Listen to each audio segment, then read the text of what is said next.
During a tense interview, an arrogant journalist tried to humiliate Bruce Lee. But what followed stunned everyone. The man had no idea he was facing a true genius. "I've interviewed world leaders and Nobel winners," Harold Jennings scoffed, adjusting his tie in the green room. "This kung fu kid won't last 5 minutes." It was a brisk afternoon in Los Angeles, 1971. The heat outside was blinding, but inside Studio 8B, the lights were even hotter. Harold Jennings, 53, leaned casually against the makeup counter, arms crossed, legs set apart in a military stance of confidence. He was the network's top interviewer, with a reputation that preceded him, an intimidating mix of British accented eloquence, polished sarcasm, and the piercing ability to dismantle even the most confident guests. Over 3 decades in television had carved his features into a permanent smirk. And today, he believed, would be no different. He'd make quick work of this Bruce Lee character, just another martial artist who had gotten a taste of fame and was riding it with flashy kicks and movie deals. Harold initially didn't even want to do the interview, but when the studio told him Bruce's popularity was skyrocketing, he reluctantly agreed. The young assistant director Melanie, barely in her 20s, tried to steady her clipboard. She glanced over at Bruce Lee, who stood a few feet away, stretching his arms silently. He was 30, wearing a modest gray suit and black loafers. Calm, composed, unbothered. "I heard he trained Steve McQueen and James Coburn," she whispered to the camera guy, Joe. "Yeah," Joe replied, "but Harold thinks he's just a stuntman with decent PR." 10 minutes before they went live, Harold sauntered over with a smirk. "So," he said, gesturing with one hand, "I hear you're the man who can break boards with your fingertips. Are you planning to smash the coffee table if I ask something too deep?" Bruce smiled politely. "I prefer conversation to confrontation." "Oh ho," Harold laughed. "Witty, too. This'll be fun." As Harold walked off, Melanie looked at Bruce and whispered, "Don't mind him. He just likes to poke the bear." "I'm not a bear," Bruce replied softly. "I'm water." Melanie paused, not fully understanding, but something about the way Bruce said it made her shiver. Behind the curtain, the live sign flickered on. A crowd of about 40 sat in silence. The music played, and the host's voice echoed. "Welcome to Evening Reflections, where we get behind the headlines. I'm Harold Jennings. Tonight I'm joined by an international action star and martial arts master, Mr. Bruce Lee." Applause filled the room. Bruce stepped onto the carpet, bowed slightly to the crowd, and took his seat. Harold's eyes sparkled, sensing an opportunity. "Mr. Lee," he said, "you've dazzled audiences with high kicks and shirtless fight scenes. But let's talk about substance. Can you offer anything deeper than the next action movie?" Melanie looked up from her clipboard. The attack had begun. Bruce didn't flinch. If anything, he looked peaceful. He adjusted the button of his jacket and responded without blinking. "It's not fighting, it's learning," he said. "Fighting is about defeating someone else. Martial arts is about defeating the limits within yourself." The audience murmured. A few nods, a few curious glances. Harold chuckled dismissively. "Poetic, I'll give you that. But when you're flipping someone over your shoulder, are you thinking about limits or choreography?" Bruce paused thoughtfully, as if offering Harold the dignity of silence before correcting him. "I'm thinking about balance, flow, timing. Not to look good, but to express something truthfully through movement." "You make it sound like a dance," Harold jabbed. "It can be," Bruce replied. "But it's also survival, and survival is the most honest thing there is." A subtle tension crept through the room. The audience leaned in. The staff behind the scenes, Joe, Melanie, even the lighting tech, were now watching more than working. Then came Harold's next swing. "You've said before that to be like water is the goal.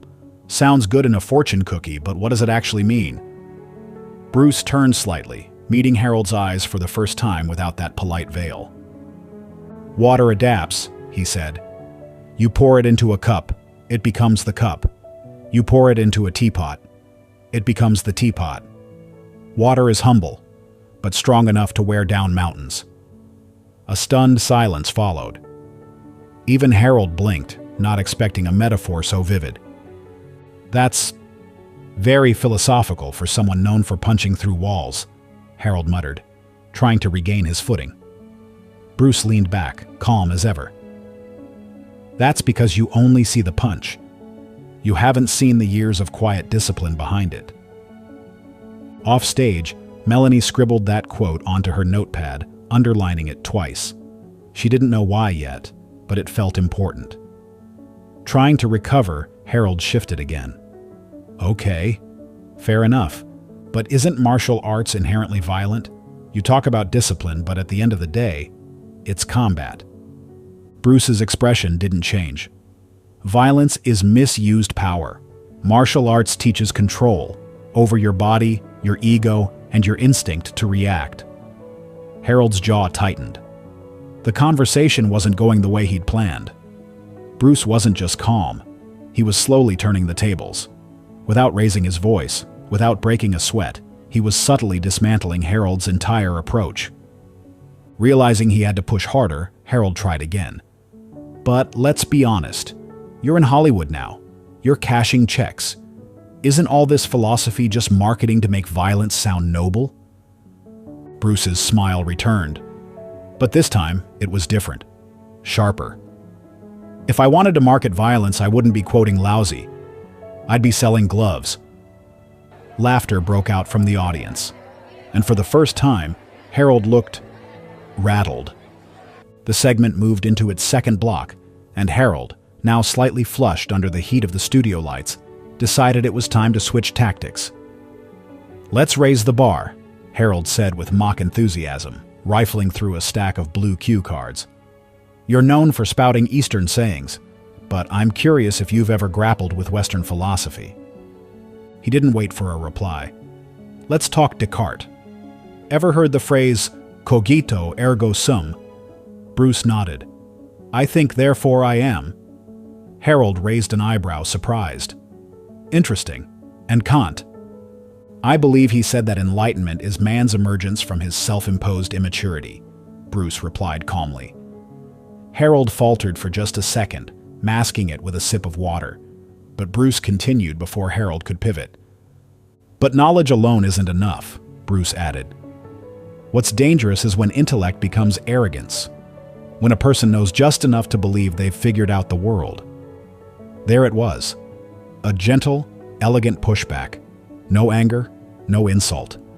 But everyone in the room, crew, producers, even audience members, sensed the power in Bruce's words. Even Harold. But Harold's pride wouldn't let go. "So you're telling me you read Kant and Descartes between nunchaku lessons?" he said dismissively with a laugh.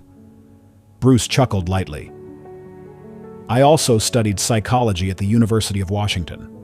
I spent hours in libraries. I used to carry a notebook and write down thoughts that came to me while training." Now that surprised even Melanie backstage.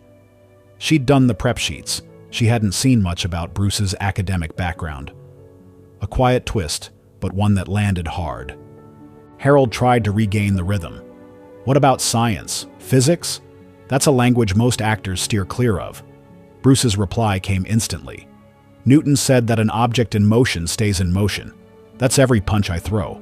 But he also said every action has an equal and opposite reaction. That's why I train not just my body, but my mind, to respond rather than react." Another pause. Then Bruce leaned slightly forward, locking eyes with Harold. "I don't separate body and mind the way some do. Martial arts is the science of the body, and philosophy is the language of the mind. I'm just translating between the two." The silence that followed wasn't awkward. It was reverent. Harold shifted in his seat. His questions had turned into kindling, and Bruce's responses were lighting a fire in the room.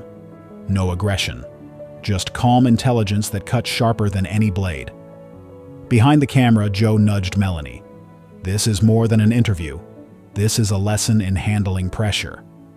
"And aggression," he added, a heartbeat later with a wink. Melanie nodded, scribbling another quote. Bruce spoke now not just as a martial artist, but as a man who had faced discrimination, rejection, and failure. "I was born in San Francisco," he said, "raised in Hong Kong. Then I came back here, to a country that didn't quite know what to do with someone like me." Harold glanced up. The mention of race made him freeze for a split second. "I wasn't white enough to be the hero," Bruce continued, "and not foreign enough to be the villain. I lived in between, so I made my own way." The room was still. Bruce spoke gently, not from bitterness, but truth. "I started teaching martial arts to people of all backgrounds, black, white, Asian, Latino, because the body doesn't know color, only rhythm, pain, growth." Harold sat straighter. There was nothing he could argue with, no angle to twist. This was a lived experience. "I read once that the goal of education is not to fill a bucket but to light a fire," Bruce said. "Martial arts did that for me. It taught me how to think, not what to think." That line wasn't just rehearsed. It had weight. Harold recognized it. John Dewey. A quote often cited in academic circles. "Did you just quote Dewey?" Harold asked. Bruce nodded casually. "I like his ideas on experiential learning. It's how I train. You can't teach someone to feel a punch in a textbook." Now Harold was almost smiling, not in mockery, but in disbelief. The studio crew watched, stunned, as Bruce continued, talking about his time developing Jeet Kune Do, not as a style, but as a philosophy. "Absorb what is useful, discard what is not, and add what is uniquely your own," Bruce said. "You make martial arts sound like jazz," Harold muttered. Bruce smiled. "Exactly. Structured freedom. That's genius." That word hung in the air. Genius. "You memorized that quote?" Harold asked, half joking. Bruce calmly replied, "No, I wrote it." The silence was deafening. That single moment cracked something inside Harold Jennings. For the first time in decades on air, he didn't know what to say next. Harold glanced toward the control room. Even the producers looked frozen. The red live light flickered on as the world watched Harold finally run out of moves. "You wrote that," he said again, softly this time. Bruce gave a slow nod. "I wrote it after watching a student struggle with balance. He kept trying to imitate others. So I told him, absorb what is useful, discard what is not, and add what is uniquely your own." Harold's throat tightened. That quote had been printed on a pamphlet a colleague had shown him 2 weeks earlier. He had laughed at it then, calling it Eastern poetry for the spiritually confused. Now, sitting here, he realized the irony. "I think," Harold said carefully, "that most people see your body before they hear your mind." "That's why I speak softly," Bruce replied, "to make sure they're really listening." Another quiet moment passed. But this one wasn't awkward. It was earned. It was respectful. The crowd, silent throughout, finally stirred. A few subtle claps started, first in the back, then spreading gently. Not applause for entertainment, but for truth. Harold tapped his pen again. This time, not out of arrogance, but as a way to process the shift happening before him. He reached for one final card from the stack he'd nearly discarded earlier. A curveball he'd planned to throw to catch Bruce off guard. "You once said," Harold read, "that to know oneself is to study oneself in action with another person. What does that mean?" "Exactly." Bruce's eyes didn't waver. "It means you don't discover who you are by sitting alone in silence. You discover it in conflict, in love, in conversation. We are revealed through connection." "And right now," Harold asked quietly, "what's being revealed?" Bruce smiled. "Just enough. That truth is rarely loud, and humility is often misread as weakness." That was it. The moment Harold finally understood. Bruce Lee was a genius, and he'd nearly missed it, not because Bruce was hiding it, but because Harold hadn't looked closely enough. The interview ended not with a loud crescendo or dramatic music cue, but with a bow. Bruce stood, bowed slightly toward Harold and to the audience. Harold, breaking all norms of his typical ego-fueled exits, stood as well, and bowed back. It wasn't planned, but it was real.